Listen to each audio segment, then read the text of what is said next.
오늘 본문의 말씀을 가지고 성경책을 잃어버렸나요? 라고 하는 제목으로 말씀을 나누려고 합니다. 요시야 왕 때 이야기입니다. 요시야는 8살 때 왕이 돼서 31년간 통치를 하고 세상을 뜹니다. 그런데 그 시간 동안 하나님에게 참 멋진 일을 했습니다. 자기가 왕이 되고 나서 어렸을 때는 잘 몰랐는데 성인이 되고 나니까 이 나라가 바르게 가는 것인가? 왜 이렇게 힘들까? 하나님의 은혜가 있어야 되는데 왜 이렇게 나라가 어려울까라고 하는 생각을 합니다. 그런데 원인을 밝히면 밝힐수록 우상 숭배와 하나님을 버렸다고 하는 것밖에 답이 나오지 않는 겁니다.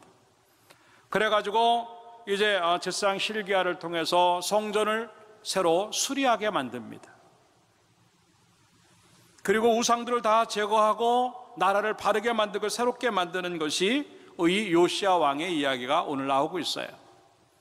이 요시야는 증조 할아버지가 히스기야 왕입니다. 멋있게 나라를 개혁을 하고 새롭게 만들어서 하나님의 복된 나라로 만든 장본인입니다. 그런데 그 증조 할아버지 히스기야가 죽고는 할아버지가 되는 므낫세가 왕이 됩니다. 13살 때 왕이 되어가지고 55년이라고 하는 긴 시간 동안 이스라엘 통치를 합니다. 근데 이 긴 시간 동안 그 주어진 시간 얼마나 멋지게 하나님을 위해서 일할 수 있었는데 오히려 거꾸로 갑니다. 자기 아버지 히스기야 왕이 치워놓았던 모든 우상들을 다 도로 가지고 오고 우상 숭배하는 곳을 다 도로 만들고 우상 숭배하는 사람들을 조금 더 특혜를 베푸는 끔찍한 일을 55년 동안 합니다. 그리고 이제 죽은 다음에 그 요시야 왕의 아버지 아몬이라고 하는 왕이 이제 또 들어서는데 25살 때 왕으로 등극을 했지만 제대로 못합니다. 2년 만에 신하에게 암살을 당합니다. 그리고 나서 급하게 왕이 세워진 게 요시야 왕이었어요. 8살 때 왕이 되니까 잘 모르지요. 그러다가 18년이 지난 이후에 개혁을 단행하기 시작하는데 하나님과의 관계 속에서 이 문제를 해결해 나가는 요시야 왕의 모습을 봅니다. 하나님의 성전이 바르게 되어야 되겠고 그 성전 중심의 삶들을 회복해야 되겠다고 하는 생각으로 성전을 수리하기 시작하는데 거기서 성경책을 율법책을 발견합니다. 그래가지고 그 hil기야가 그 책을 발견하고는 서기관 이제 사반에게 가서 우리가 성전을 수리하다 이거를 발견했습니다. 그걸 받아든 이 사반의 마음은요 감동 자체였어요. 이게 어디 갔다 이제 왔느냐 하는 거죠. 그래서 그 책을 가지고 와서 이제 이 요시야 왕 앞에서 읽어줍니다. 그랬더니 이 요시야 왕이요 그 말을 듣는 순간 가슴을 찢습니다. 성경으로는 정확히 옷을 찢었다 11절에 기록을 하고 있습니다. 야, 하나님의 말씀이 이거구나. 그 말씀을 바라보면서 이 요시야가 정말 해야 될 일들을 선포하는 겁니다. 그래서 우상의 모든 것들을 다 제거하고 하나님이 기뻐하시는 나라를 만드는 그런 상황들이 이 요시야 왕의 모습으로 우리에게 소개되고 있다고 하는 것입니다. 이 모습을 보면서 다시 한번 우리 속에 잃어버린 성경들, 이스라엘 백성도 마찬가지였습니다. 이 hil기야가 그 성경을 이제 율법책을 다시 발견하기 전까지는요 그 오랜 시간 동안 하나님의 말씀에 대한 관심도 없었어요. 율법책이 어디에 갔는지 신경도 안 썼습니다. 그 율법책이 뭔지 정신도 없고 그러니까 신앙도 무너지고 나라도 무너지는 거였어요. 23장으로 넘어가서 보면은요 드라빔이라고 하는 편이 나오는데 가정에 하나씩 전부 다 수호신들을 만들 정도로 끔찍한 우상 숭배가 만연되어 있었던 그런 상황이었습니다. 그러니까 될 리가 없는 거죠. 그런데 다시 하나님의 말씀들이 그 속에 들어가니까 모든 것들이 회복되어지기 시작하는데 이게 말씀의 능력이라고 하는 거예요. 사랑하는 여러분들, 이 말씀 중심의 삶은 본질이라고 하는 겁니다. 교회가 교회다워질 수 있고 신앙이 신앙다워 줄 수 있는 것은 다른 데 있지 않아요. 하나님의 말씀이 우리 가운데 놓여져 있는가 하는 것입니다. 그런데 우리는 너무나 많이 이 말씀을 잃어버리고 살고 있다고 하는 거죠. 제가 제목을 이렇게 잡은 이유가 바로 그런 것입니다. 여러분의 성경책은 지금 어디 있는가 하는 겁니다. 휴대폰으로 성경을 본다고 하는 이유 때문에 주일에 한 번에 갖고 왔다가는 그냥 내팽겨져 버린 그런 성경은 아닌가 하는 거죠. 예배드리고 나서는 그냥 가방 속에 그냥 놓여져 있는 그 성경은 아닌가 하죠. 이 성경책이 어디 있는가 하는 것은 장소적인 의미도 있지만 의미적이고 시간적인 것도 포함되는 겁니다. 과연 그 말씀들이 우리 속에 놓여져 있겠는가 하는 것이죠. 아니, 그 말씀이 언젠가 학생 때 수련회에 가서, 청년의 수련회에 가서, 부흥회할 때, 집회할 때, 기도회할 할 때 언젠간 받았던 그 말씀들이 지금 내 삶 속에 놓여져 있는가 하는 것이지요. 이미 학생 시절에 잃어버린 성경책들, 이미 청년의 시간에 잃어버렸던 그 성경책들, 아니면 집회나 어느 시간에 이미 잃어버린 성경책, 관심도 없고 되찾아오려고 하는 마음도 없고 가치도 느끼지 못하는 우리들의 모습은 아닌가 하는 것이지요. 말씀이 들어가야 살 줄로 믿습니다. 왜 우리의 삶들이 계속 어려움을 반복할까? 과연 그 어려움 속에 있는 그 삶들에 하나님의 말씀이 존재하고 있는가 하는 거죠. 오늘날 마지막 때가 되면은요, 디모데후서 4장 3절의 말씀에 보니까 때가 이르리니 라고 하는 겁니다. 그 때라고 하는 것이 바로 마지막 때입니다. 사람이 바른 교훈을 받지 아니하며 라고 하는 겁니다. 진리를 진리로 인정하지 않아요. 나에게 맞는 말씀인가 아닌가에 따라서 진리를 평가해요. 내가 듣고 싶은 말인가 아닌가에 따라서 진리를 평가해요. 내가 듣기 좋은 말인가 듣기 싫은가에 따라서 진리를 평가해요. 아닙니다. 성경은 통째로 하나님의 말씀이 되어야 될 줄로 믿습니다.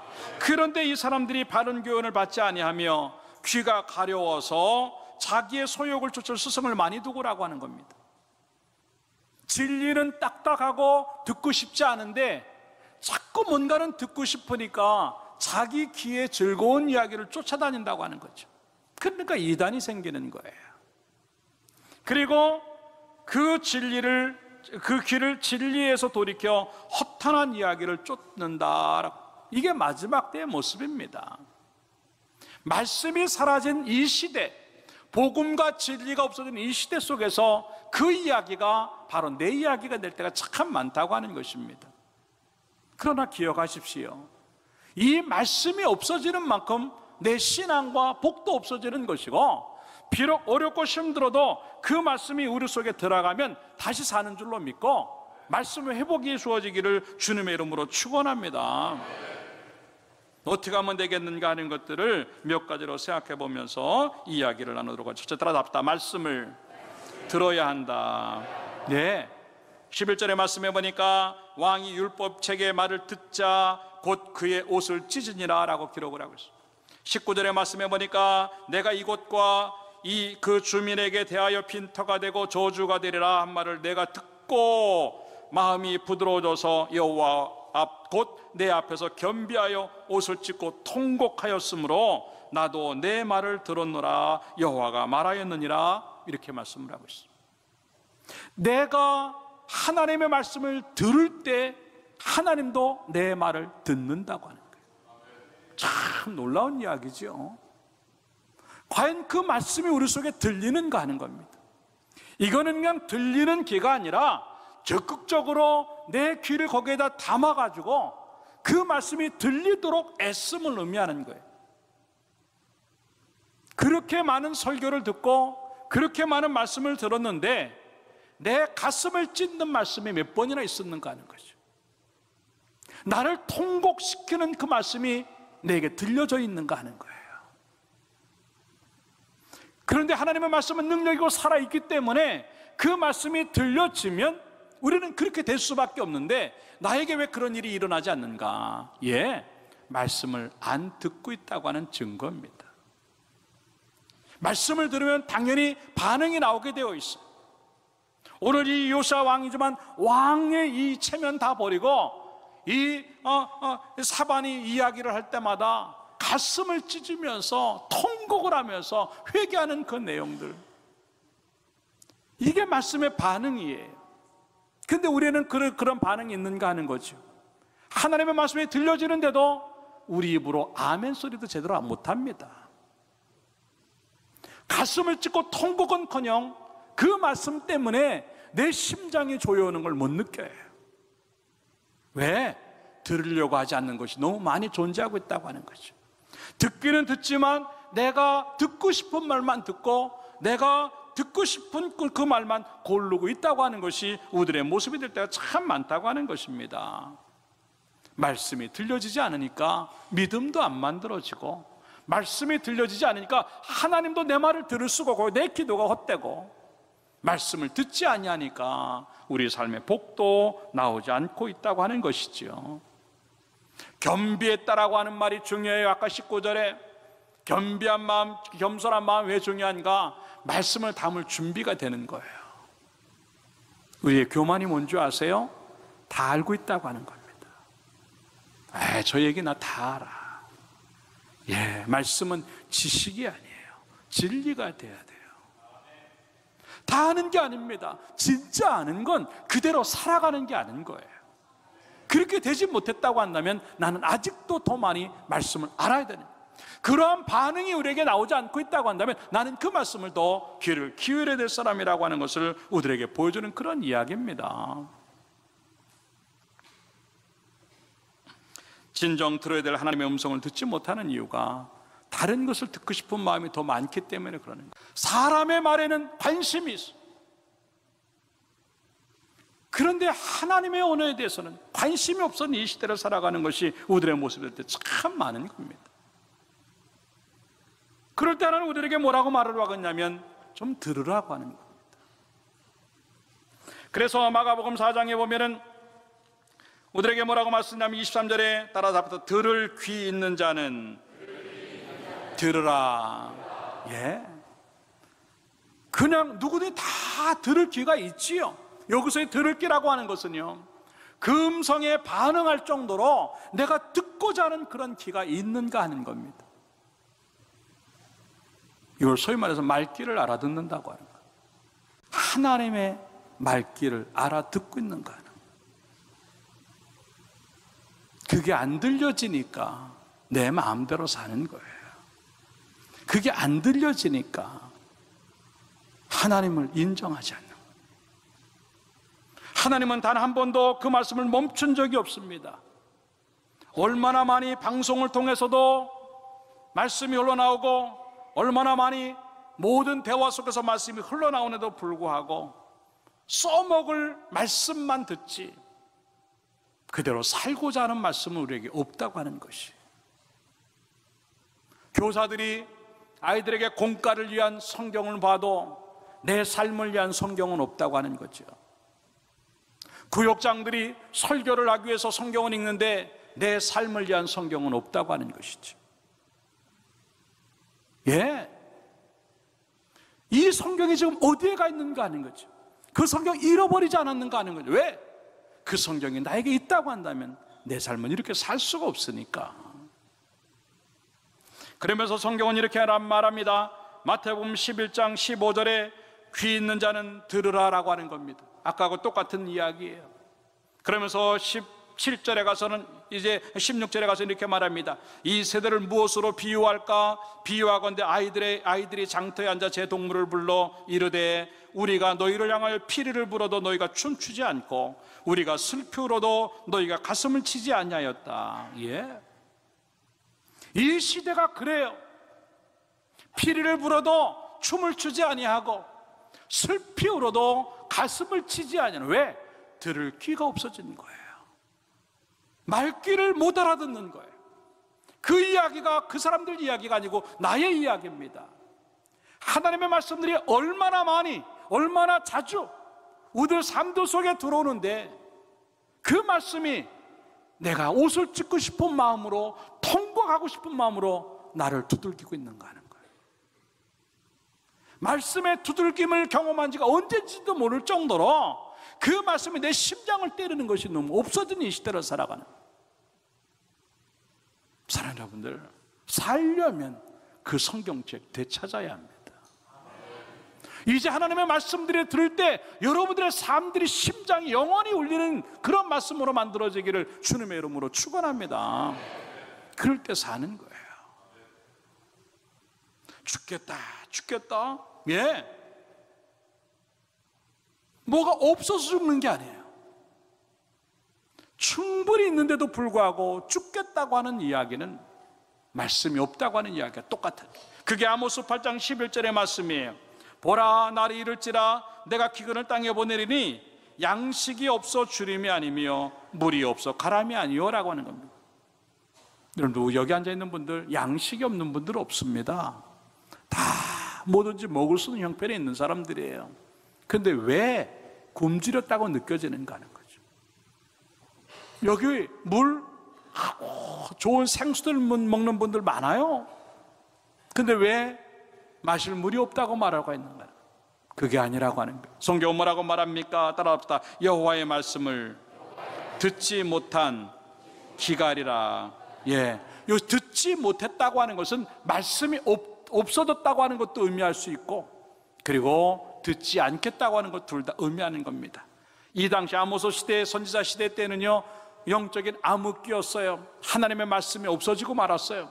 선지자들이 바른 얘기를 하지 않으니까. 네. 그런데도 불구하고 들으려고 하지도 않으니까 더 엉망이 되는 거예요. 마찬가지입니다. 오늘날 우리들에게 모든 것들이 풍족한데 왜 힘들까? 말씀이 없어서 그래요. 다시 한번 하나님의 말씀이 여러분 속에 들어가서 여러분의 심장을 울리는 말씀으로 만들어지고 그 말씀에 제대로 반응하는 사람이 되어서 말씀이 들어가면 살아나는 역사가 주어지기를 주님의 이름으로 축원합니다. 두 번째, 따라합시다. 말씀을 생각해야 한다. 예. 16절의 말씀해 보니까 여호와의 말씀이 내가 이곳과 그 주민에게 재앙을 내리되 곧 유다 왕이 읽은 책의 모든 말대로 하리니 라고 말합니다. 17절에는 이는 이 백성이 나를 버리고 다른 신에게 분향하며 그들의 손의 모든 행위로 나를 경노하게 하였습니다. 그러므로 내가 이곳을 향하여 내린 진노가 꺼지지 아니하리라 하라 하셨느니라. 18절에는요, 너희를 보내 여호와께 묻게 한 유다 왕에게는 너희가 이렇게 말하라. 이스라엘 하나님 여호와가 이같이 말씀하셨느니라. 내가 들은 말에 대하여는 이렇게 기록을 합니다. 이 말이 다 뭐냐면 그동안 잊혀졌던 말씀들이요 다시 생각이 나기 시작하는 겁니다. 왜 안 될까라고 하는 생각을 하면서 이 사반이 읽어주는 율법책을 듣는 이 요시아에게는요, 야, 그래서 안 됐구나, 여호와의 말씀을 그동안 우리가 잊고 살았구나, 왜 그 생각을 못했을까 하는 거. 이게 말씀의 은혜예요. 여러분들 말씀이 생각나는 사람이 되기를 주님의 이름으로 축원합니다. 여러분 힘들고 어려울 때, 그리고 이 현장에서 제일 먼저 올라오는 게 뭡니까? 말씀이 먼저 올라와야 되는데 담겨진 말씀들이 없으니까 올라올 게 없는 거예요.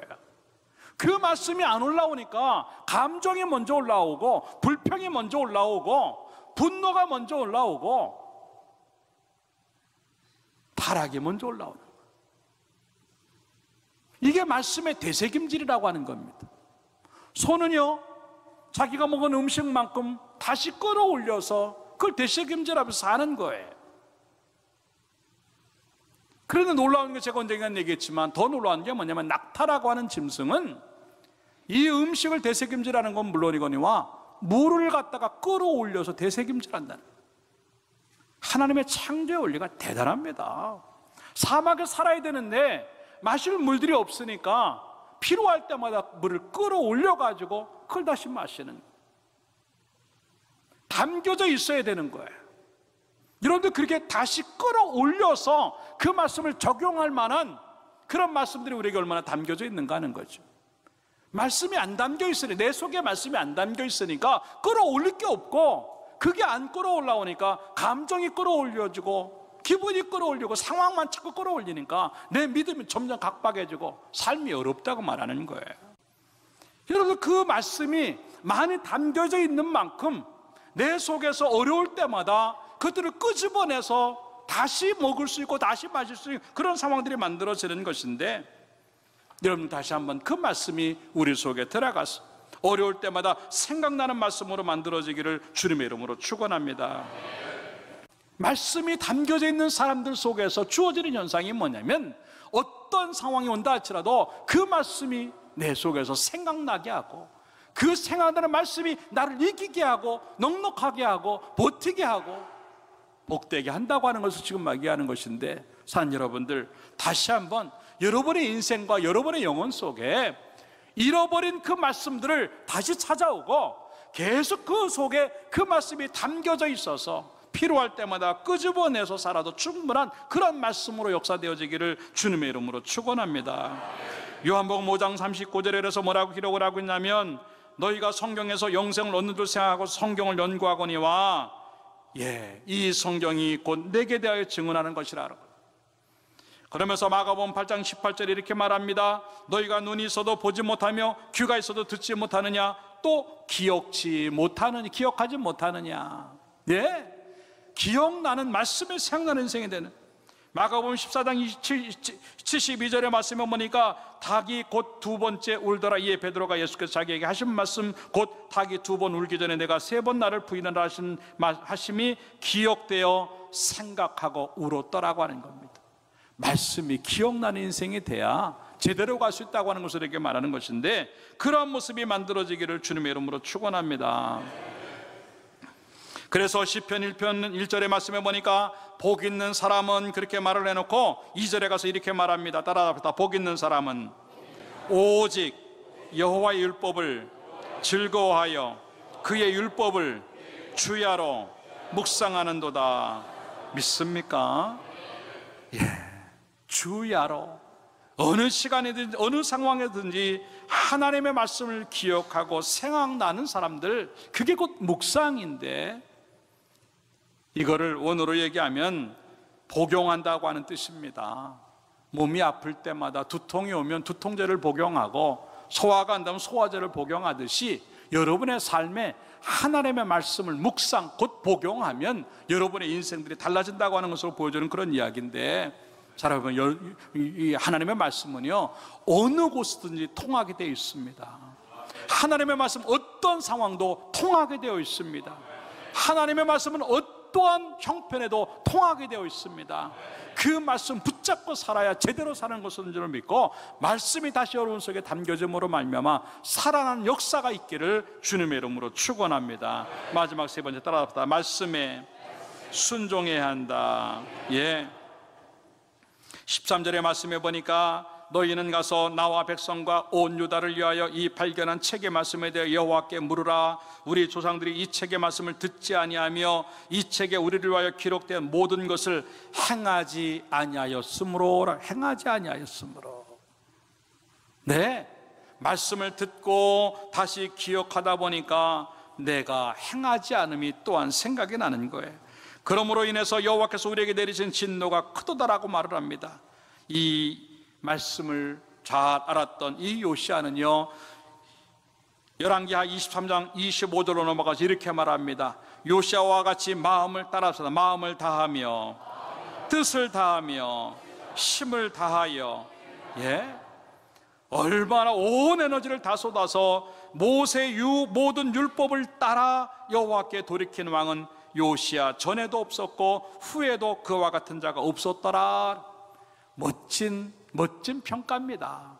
참, 우리 인생이요, 야, 아무개야, 너 마음을 다하고 뜻을 다하고 목숨을 다해서 하나님 말씀대로 살았구나 라고 하는 이 정도의 평가를 듣기를 주님의 이름으로 축원합니다. 이 말씀 붙잡고 가니까 이 나라가 달라지고 가정이 달라지고 개인이 달라지는 것들을 경험하는 그런 모습이지요. 말씀은요, 듣기 위해서, 말씀은요 담아두기 위해서 주어지는 것이 아니라 그대로 살라고 주어지는 거예요. 이 순종이라고 하는 게 무슨 대단한 게 아닙니다. 나 이렇게 살아야지 저렇게 살아야지가 아니라 그냥 말씀 따라서 한번 살아보자라고 하는, 그게 순종이에요. 근데 그게 쉽지는 않지만 그대로 사니까 거기에 역사 일어나더라고 하는 거죠. 여러분, 얼마만큼 말씀 따라서 순종함으로 인해서 기적이 있었습니까? 그게 누가복음 5장의 이야기입니다. 밤새껏 아무것도 못했던 베드로가 어느 순간에 모든 걸 다 얻습니다. 누가복음 5장 5절에 이렇게 말합니다. 시몬이 대답하여 이르되 선생님, 우리들이 밤이 새도록 수고하였으되 잡은 것이 없지만은 말씀에 의지하여 내가 그물을 내리리이다. 우리는 비어있다고 하는 생각만 하고 있고 안 되고 실패한 것들만 생각하지, 이 실패 속에서 하나님의 말씀을 기억하면서 말씀대로 한번 살아봐야 되겠다고 하는 생각을 얼마나 하고 있는가 하는 거죠.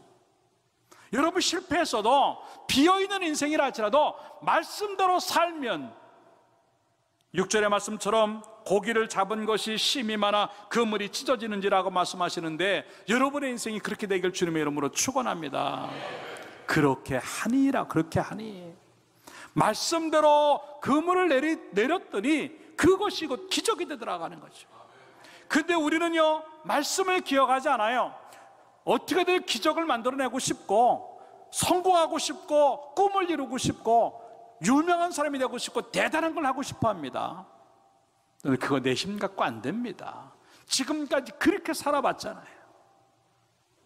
한순간에 무슨 일이 될지 모르는 거잖아요.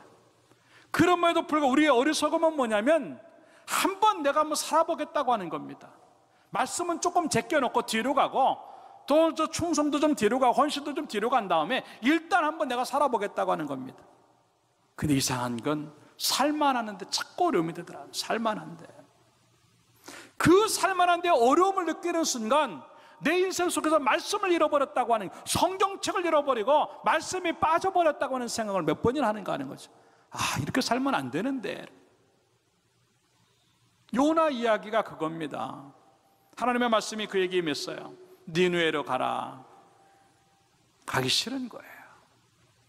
그래서 다시 쓰라고 하는 곳으로 갔다가 성경은 말하고 있어요. 유럽 쪽이에요. 동쪽으로 가야 되는데 서쪽으로 가는.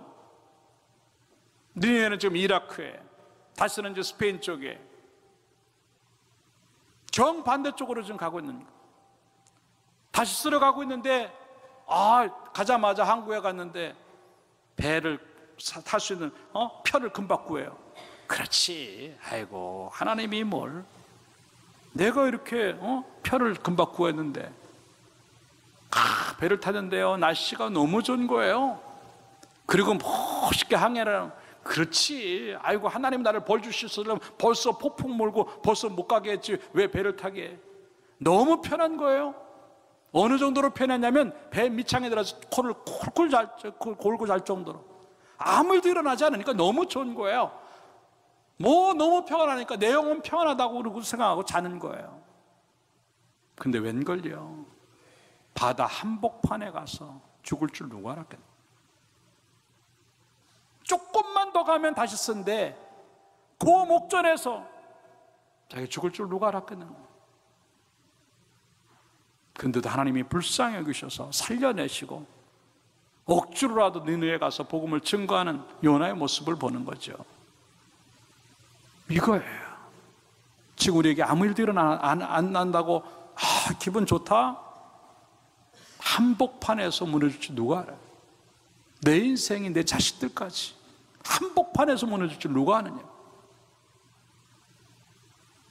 그렇기 때문에 우리는 내 마음대로 살면 안 되는 겁니다. 이게 내 마음대로 산다는 게 뭐냐면 고집이에요. 성경은 우리에게 그 얘기를 하는데, 불순종한 이 사울왕의 모습을 보면서 그 하나님이 그렇게 말씀을 하시는 거예요. 사무엘상 15장 21절의 말씀에 보니까 하나님의 말씀을 듣지 않는 사울왕에게 사무엘이 그런 얘기를 합니다. 왜 말 안 듣느냐고. 그러면서 이렇게 말합니다. 순종이 제사보다 낫고 듣는 것이 순양의 기름보다 나으니 이는 거역하는 것은 말씀 안 듣는 거죠. 불순종하는 거죠. 점치는 죄와 같고, 여러분들이 점쟁이에 가서 점을 안 친다 할지라도 점치는 거와 똑같은 죄를 짓는 게 뭐냐면 불순종이라고. 뿐만 아닙니다. 그 다음에 뭐라고 말을 하고 있습니까? 완고한 것은, 고집 부리는 것은, 사신 우상에게 절하는 자와 똑같다라고 하는 거예요. 내가 지금 고집 부리는 것, 온 고집보다 더 무서운 게 불신앙의 고집이에요. 말씀이 들리는데도 불구하고 의도적으로 관심도 없고 가치도 못 느끼고 그냥 살아가는 것, 이게 고집이라고 하는 겁니다. 더 심한 말로 하면 똥고집이라고 하는데, 똥고집보다 더 무서운 게 불순종의 고집이에요. 그러니까 성경엔 23절 마지막 보면 왕이 여호와의 말씀을 버렸으므로 여호와께서도 왕을 버려서 왕이 되지 못하게 한다. 내가 왕 유지하고 싶다, 내가 권력 유지하고 내 돈 유지하고 내 건강 유지하고 싶다고 되는 게 아닙니다. 하나님이 하시지 않으면 안 돼요. 그렇기 때문에 고집 꺾어야 돼요. 그 말이 로마서 2장 5절에 나옵니다. 다만 내 고집과 회개하지 않는 마음, 고집이라고 하는 걸 회개하지 않는 마음하고 똑같이 놔요. 안 하겠다고 하는 거죠. 그러한 마음을 따라 진노의 날, 곧 하나님의 의로우신 심판에 나타나는 그날에 이 말 진노를 내게 쌓는도다. 하나님께서 각 사람에게 그 행한 대로 보응하시되라고 합니다. 여러분, 고집을 한번 부리고 불순종하잖아요. 아, 괜찮겠지? 아니에요.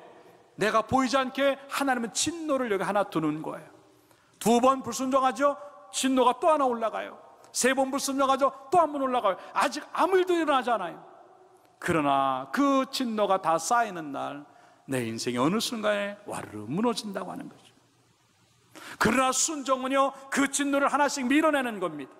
그럴 때는 말씀 따라 사는 것이 얼마나 복된가 하는 것인데, 이제 고집 버리세요.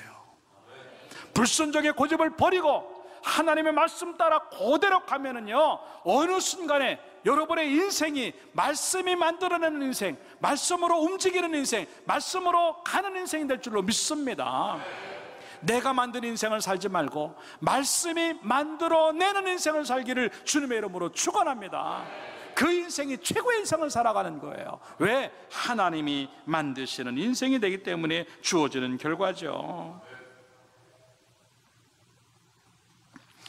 토조 목사님이 그런 얘기를 했어요.